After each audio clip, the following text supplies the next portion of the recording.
Assalamualaikum warahmatullahi wabarakatuh. Pada materi kali ini kita akan membahas tentang menghindari sikap ghibah dan melakukan tabayun. Kenapa kita menghindari ghibah dan harus melakukan tabayun? Nanti akan kita bahas bersama-sama di materi bab ini PAI di tingkat SMP. Pada materi ghibah dan tabayun ini, tujuan pembelajarannya yaitu yang pertama, kalian nanti يا melalui metode pembelajaran ini, أيها kalian dapat الذين mendeskripsikan tentang آمنوا perilaku اجتنبوا harmonisasi كثيرا dengan menghindari من perilaku ghibah dan melakukan الظن sikap tabayun dengan baik إن dan benar بعض di kehidupan sehari-hari. الظن Kemudian yang إثم kedua, melalui ولا pembelajaran siswa ini, تجسسوا kalian ولا dapat menelaah يغتب perbedaan antara kebaikan بعضكم ghibah dengan kritik dan review produk بعضا di media sosial dengan baik أيحب dan benar. أحدكم Berikutnya أن yang ketiga, melalui يأكل pembelajaran لحم berbasis produk, أخيه kalian dapat ميتا menyusun review konten di beberapa platform media فكرهتموه sosial dengan baik dan benar. واتقوا الله Media sosial tentunya kalian إن banyak memiliki, الله yaitu contohnya تواب di Instagram, Facebook, Twitter, TikTok, رحيم. dan lain sebagainya. Yang pertama yang kita bahas yaitu mengenai materi menghindari ghibah, yaitu jangan mengungkit aib orang lain ya, anak-anak. Nah, materi ghibah, jangan mengungkit aib orang lain. Pengertian tentang ghibah secara bahasa, kita tahu ghibah adalah menggunjing atau gunjing ya. Secara istilah, ghibah diartikan yaitu menggunjing atau membicarakan kejelekan dan kekurangan atau aib orang lain, atau menyebutkan keburukan orang lain di saat orang tersebut tidak ada di sekitar kita. Nah, biasanya kita sering terjadi tidak sadar itu membicarakan kejelekan-kejelekan orang lain. Nah, itu bisa dikatakan ghibah. Ghibah merupakan perbuatan yang sangat dilarang di dalam ajaran agama Islam, dan jelas di Islam hukum ghibah adalah haram. Ghibah ini merupakan termasuk perbuatan keji dan juga merupakan salah satu dosa besar.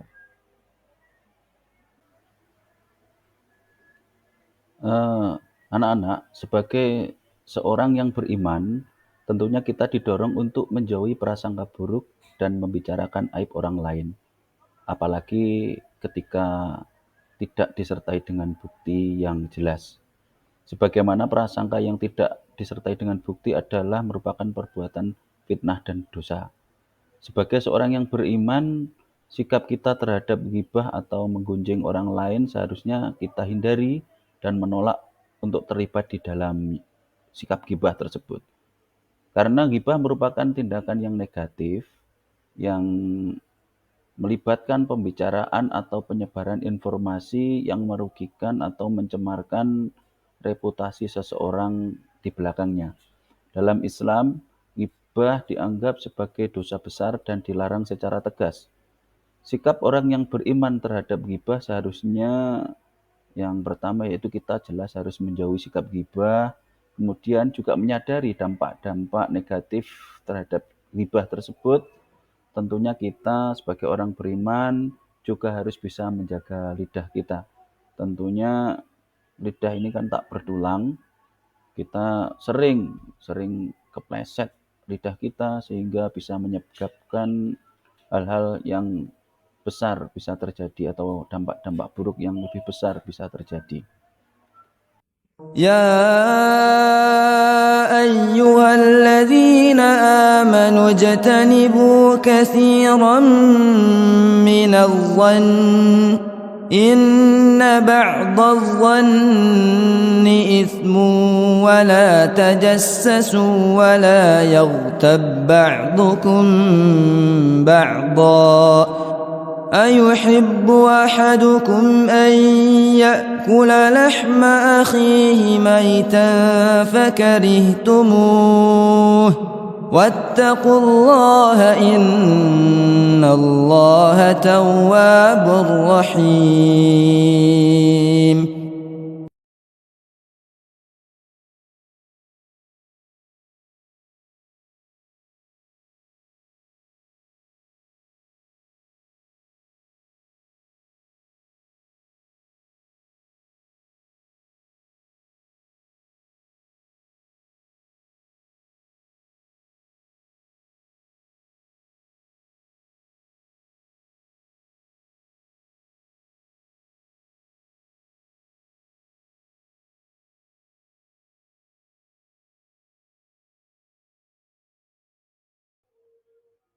Dalam Al-Quran surat Al-Hujurat ayat 12 tadi sudah jelas, di situ diterangkan bahwa orang-orang yang beriman oleh Allah dilarang untuk melakukan kecurigaan atau berburuk sangka, dan juga dilarang untuk mencari-cari keburukan orang dan juga menggunjing satu sama lain.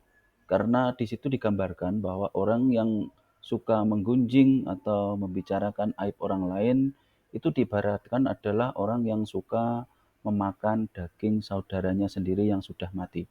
Tentunya kita tahu memakan daging saudara atau bangkai itu merupakan hal yang jijik ya. Sehingga itulah gambaran bagi orang-orang yang suka menggunjing karena sangat dilarang oleh Allah Subhanahu wa taala. Nah, bahaya lain tentang hibah dijelaskan oleh Rasulullah dalam salah satu riwayat hadis, anna Rasulullah sallallahu alaihi wasallam qala atadruna mal ghib yatu qalullahu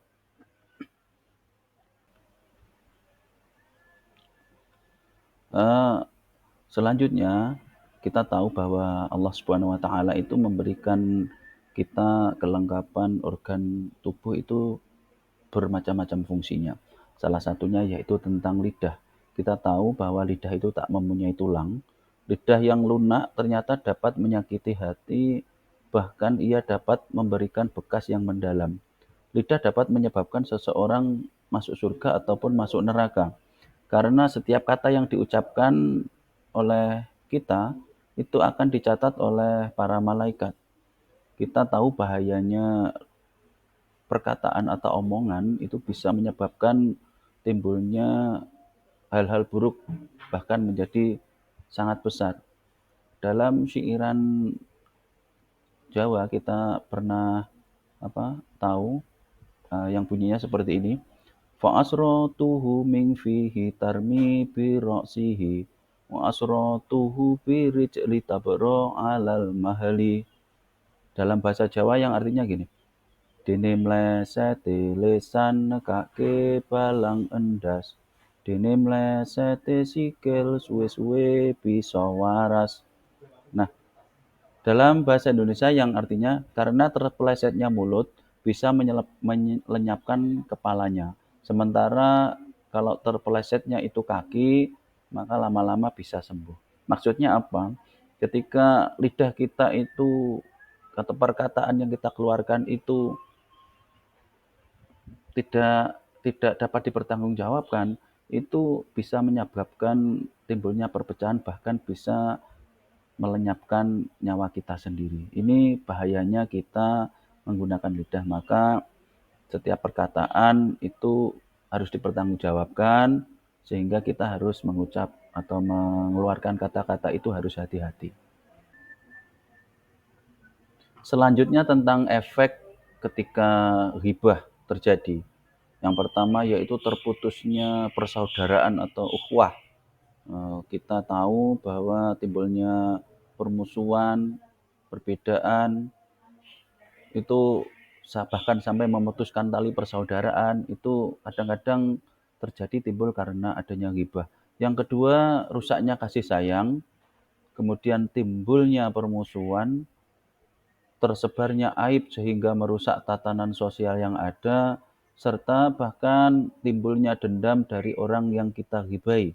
Ya, ketika kita membicarakan orang lain, kita ngomongin orang lain, itu ketika orang lain tersebut tahu dan bahkan sebenarnya sangat-sangat malu atau marah dengan apa yang dibicarakan, maka orang tersebut tentunya akan memiliki dendam, permusuhan atau memiliki sifat istilahnya kebencian terhadap kita.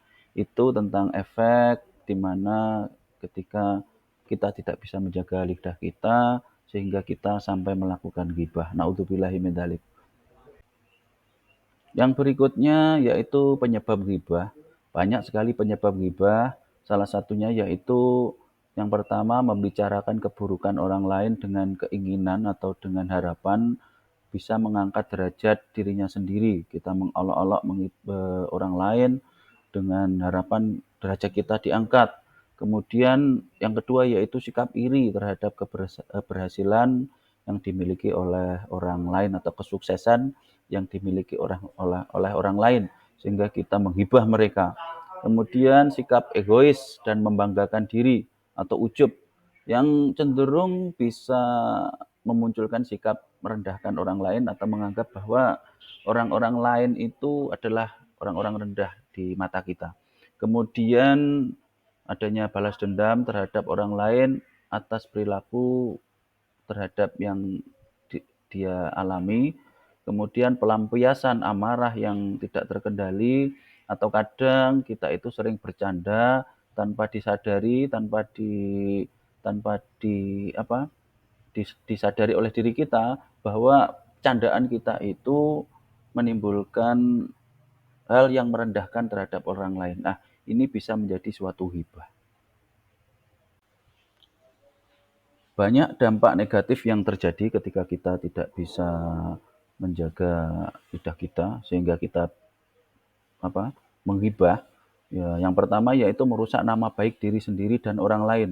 Tentunya kalau kita menghibah, orang lain yang kita hibah nama baiknya rusak, tercemar, kemudian ketika orang-orang tahu bahwa kita ternyata yang kita bicarakan itu adalah hal ghibah, maka juga merusak nama baik kita. Kemudian menimbulkan keresahan dan permusuhan, menjadikan hati tertutup dan sulit menerima kebaikan. Dampaknya yaitu yang lain memicu perselisihan dan pertikaian antar sesama. Yang selanjutnya yaitu menimbulkan prasangka buruk dan berpikir negatif, memutus tali silaturahim atau persaudaraan antar sesama, serta merusak tatanan yang ada di masyarakat. Ini dampak-dampak negatif tentang ghibah. Nah, cara agar kita bisa terhindar dari sifat ghibah, ada beberapa cara. Salah satunya yaitu yang pertama dengan cara berkumpul dengan orang-orang yang soleh, orang-orang yang alim, orang-orang yang baik. Kemudian menyadari bahwa Allah Subhanahu wa taala itu sangat-sangat membenci orang-orang yang melakukan ghibah. Kemudian berintrospeksi diri dengan melihat aib diri sendiri. Ya, jadi coba mengaca diri sendiri, tidak usah mencari-cari kesalahan orang lain, tapi kita mengoreksi diri kita diri sendiri. Kemudian berikutnya dengan menjaga lisan, yaitu membiasakan berkata baik dan tidak membicarakan aib orang lain. Kemudian selalu berpikir positif terhadap orang lain, jadi menganggap baik orang lain. Kemudian memohon perlindungan kepada Allah Subhanahu wa taala dengan cara berdoa agar kita terhindar dari sifat-sifat tercela, yaitu sifat ghibah. Yang berikutnya memanfaatkan waktu dengan kegiatan-kegiatan yang positif dan meninggalkan hal-hal yang tidak bermanfaat seperti nongkrong atau istilahnya apa nggih? Ya ngobrol yang tidak jelas. Kemudian yang terakhir bersikap mawas diri dan saling menasehati kepada sesama apabila ada teman kita yang khilaf atau lupa, maka kita ingatkan. Nah, itu beberapa cara agar kita bisa terhindar dari sifat ghibah. Nah, ini ada beberapa perbedaan antara ghibah, kritik, dan review produk. Yang pertama tentang ghibah itu jelas dilarang oleh Islam, kemudian dosa besar, haram hukumnya, dan ghibah itu adalah berusaha mencari atau menyebar aib orang lain, baik secara langsung maupun lewat media sosial. Kalau kritik, kita itu membicarakan kekurangan terhadap sesuatu dengan maksud apa? Agar menjadi lebih baik. Kritik tujuannya untuk membangun agar orang yang kita kritik atau orang yang dikritik itu menjadi lebih baik. Pada umumnya disampaikan secara langsung kepada objeknya dan dilakukan dengan caranya yang baik-baik. Hukum dari kritik ini mubah atau boleh. Kemudian review produk. Review produk adalah menjelaskan tentang kualitas suatu produk berdasarkan pengalaman penggunanya. Biasanya membahas kelebihan atau kekurangan produk tersebut sesuai dengan fakta yang dialami atau yang didapat, jadi apa adanya. Tujuannya apa? Review produk itu adalah untuk membantu orang lain dalam memperoleh informasi yang benar sebelum membeli produk tersebut. Hukum dari review produk ini adalah mubah atau boleh. Nah, anak-anak, selanjutnya yaitu tentang ghibah yang dibolehkan oleh agama Islam. Itu ada beberapa ghibah yang diperbolehkan berdasarkan ajaran agama Islam. Apa saja itu? Mari kita simak bersama-sama.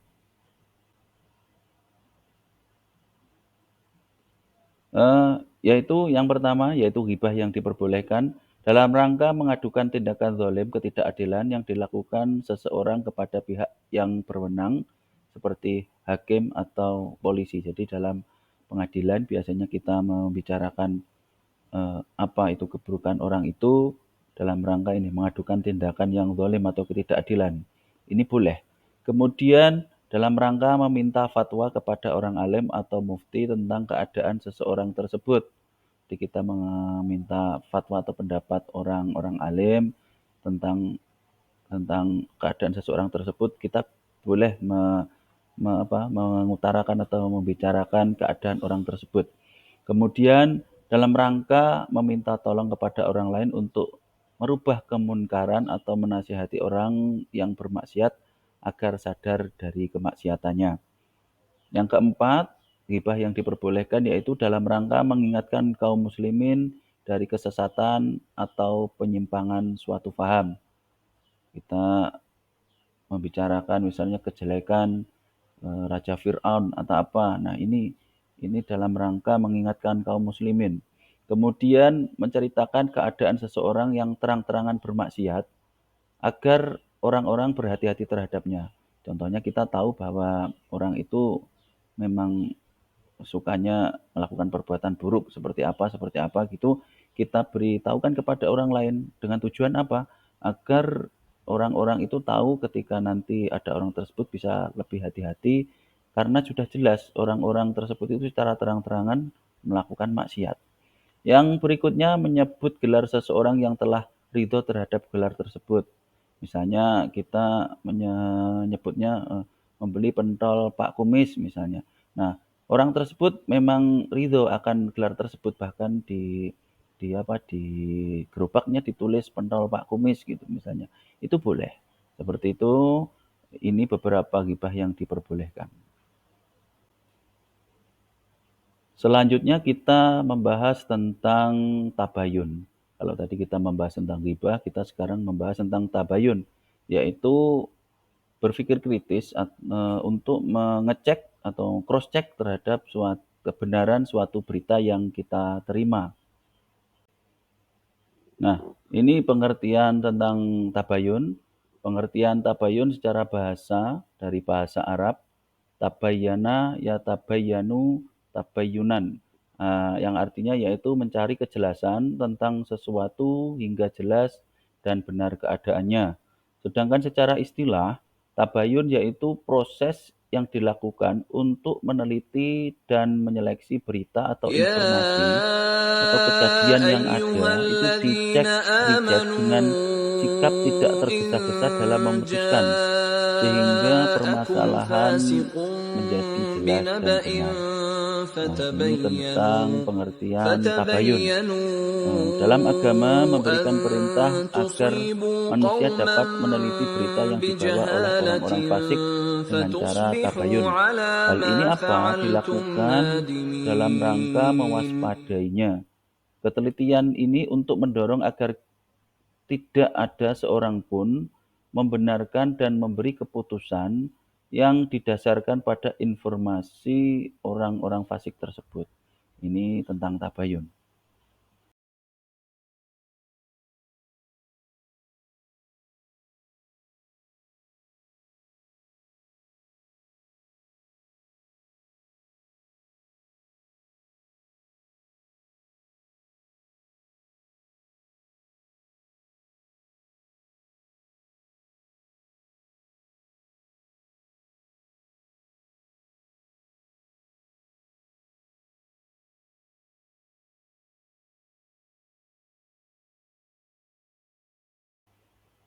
Nah, tadi kita sudah sama-sama mendengar tentang dalil tabayun, yaitu Quran surat Al-Hujurat ayat ke-6.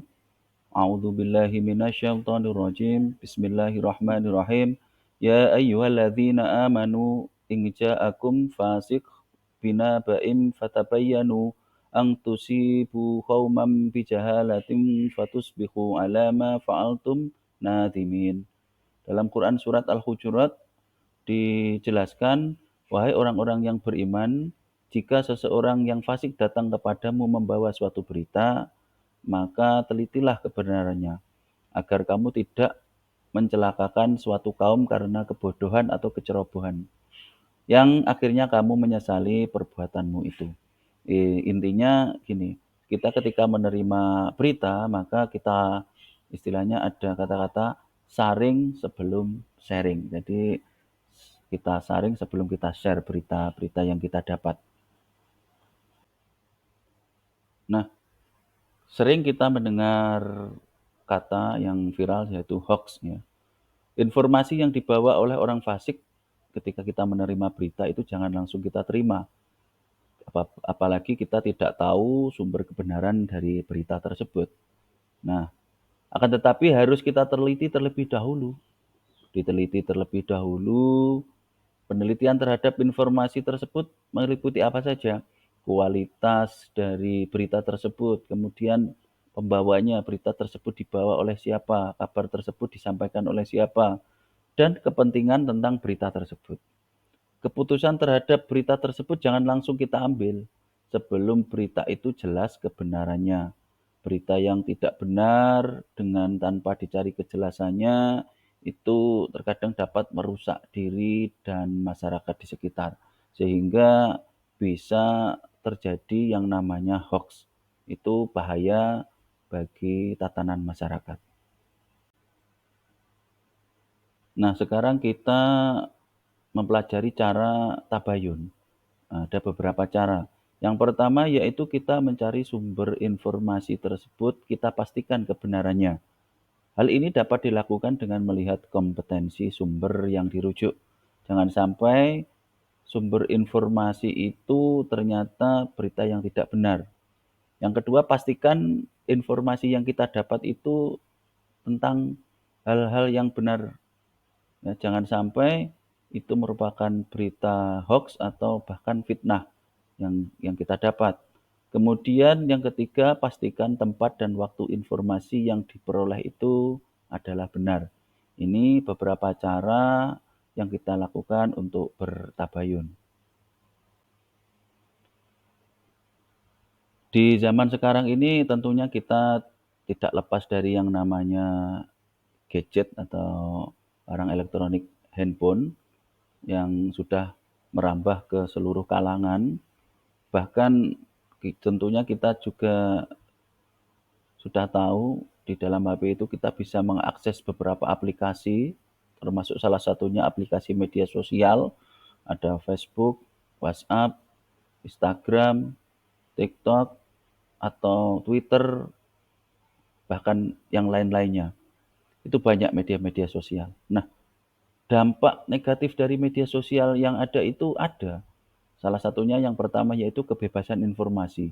Dari adanya media sosial tersebut itu kita bisa bisa tahu berbagai macam informasi yang bahkan semua informasi yang kita dapat dari media sosial itu belum tentu kebenarannya. Seseorang pun bisa mengunggah informasi apapun di media sosial, di Facebook atau di Instagram itu bisa. Akan tetapi jarang dipertanggungjawabkan. Sehingga berita tersebut itu kita tidak tahu bahwa benar atau tidak. Maka kalau kita membaca atau mengetahui informasi dari media sosial, maka alangkah baiknya kita cari dulu kebenarannya atau bertabayun istilahnya. Kemudian dengan adanya dampak yang berikutnya yaitu dampak negatif media sosial adalah sikap sosial yang melemah karena kita jarang bertemu, jarang berkumpul, sehingga sikap-sikap sosial itu menurun.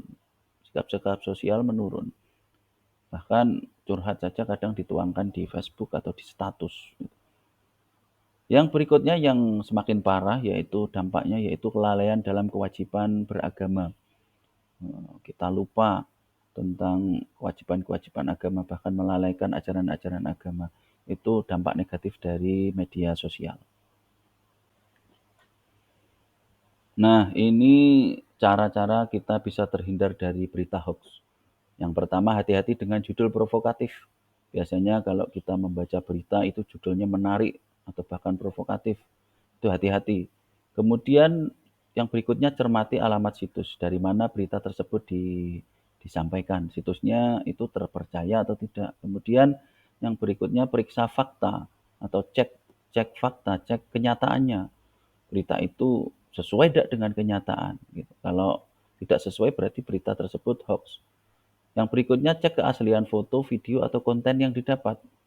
Kita tahu di zaman modern ini banyak sekali hal-hal yang tentunya tidak kita duga, yaitu bisa mengedit foto, bahkan video atau hal-hal lainnya yang seolah-olah foto atau video tersebut adalah orang tersebut, padahal itu bukan, itu hasil dari editan.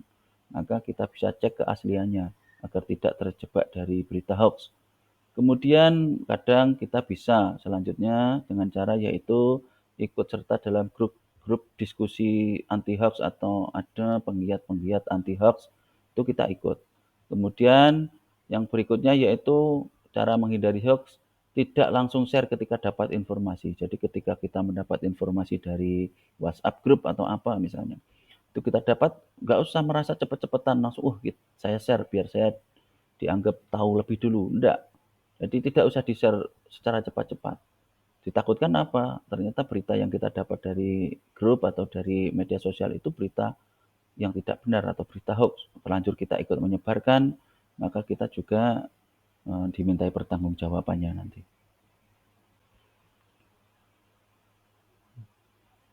Yang berikutnya ini adalah manfaat dari bertabayun. Yang pertama yaitu kita bisa berhati-hati dalam menerima berita, kemudian menghargai orang lain sehingga tidak terjadi kesalahpahaman, berbaik sangka terhadap sesama sehingga dapat menimbulkan kerukunan dan kedamaian, persatuan dan kesatuan dapat terjaga dengan baik di lingkungan keluarga, sekolah, masyarakat sekitarnya.